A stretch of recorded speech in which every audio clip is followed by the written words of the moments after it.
الرحمن الرحيم. الحمد لله رب العالمين، والصلاة والسلام على أشرف الأنبياء والمرسلين وعلى آله وصحبه أجمعين. أما بعد،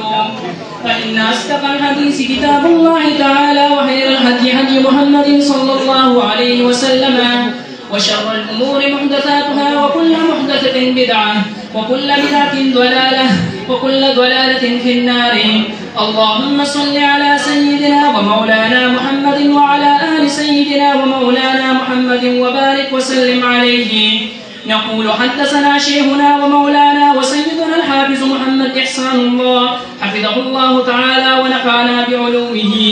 آمين. قال حدثنا الشيخ العلامة المحدث الجليل الشيخ محمد إسرائيل رحمه الله تعالى عن الشيخ عبد الرحمن البيلوي رحمه الله تعالى عن شيخ الإسلام والمسلمين شيخ العرب والعجم شيخ الملة والدين مولانا حسين أحمد المدني رحمه الله تعالى عن شيخ الهند محمود الحسن الديوندي رحمه الله تعالى عن الشيوخ الكبار في الهند مولانا وسيدنا وسيد العلماء حجة الإسلام والمسلمين محمد قاسم النانوتوي، والشيخ فقيه النفس سيد الفقهاء رشيد أحمد الجنجوهي، والشيخ مولانا محمد يعقوب النانوتوي رحمه الله تعالى عن الشيخ المحدث الشيخ عبد العلي المجددي الدهلوي ثم المدني رحمه الله تعالى عن الشيخ الشهير بالآفات الشيخ محمد إسحاق الدهلوي ثم المكي رحمه الله تعالى عن جده أبي أمه إمام الأئمة العارف بالله تعالى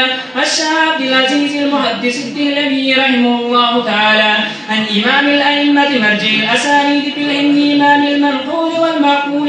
الشيخ ولي الله بن عبد الرحيم الدهلوي رحمه الله تعالى قال حدثنا الشيخ أبو طاهر محمد بن إبراهيم الشافعي رحمه الله تعالى عن أبيه الشيخ محمد إبراهيم الكردي رحمه الله تعالى قال حدثنا الشيخ أحمد القشاشي المالكي رحمه الله تعالى قال حدثنا الشيخ أبو المواهب عبد القدوس الشنابي رحمه الله تعالى قال حدثنا شمس الدين محمد بن أحمد الرملي رحمه الله تعالى قال حدثنا شيخ الإسلام زكريا بن محمد الأنصاري رحمه الله تعالى قال حدثنا الشيخ شهاب الدين أحمد بن علي بن حجر العسقلاني رحمه الله تعالى قال حدثنا الشيخ إبراهيم بن أحمد التنوخي رحمه الله تعالى قال حدثنا أبو العباس أحمد بن أبي طالب الحجار رحمه الله تعالى قال حدثنا أبو علي حسين بن مبارك الزبيدي الحنفي رحمه الله تعالى قال حدثنا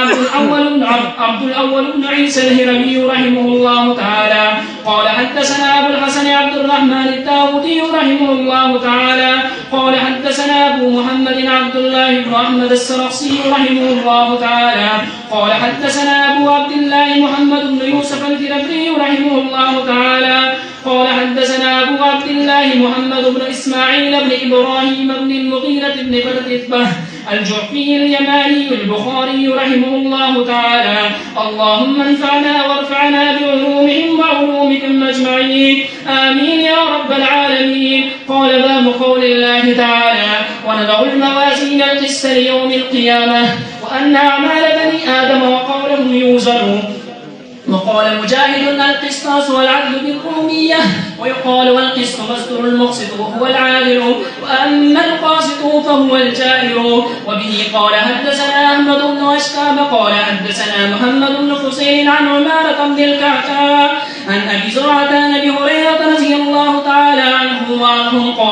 قال النبي صلى الله عليه وسلم كلمتان حبيبتان إلى الرحمن خفيفتان على اللسان ثقيلتان في الميزان سبحان الله وبحمده سبحان الله العظيم.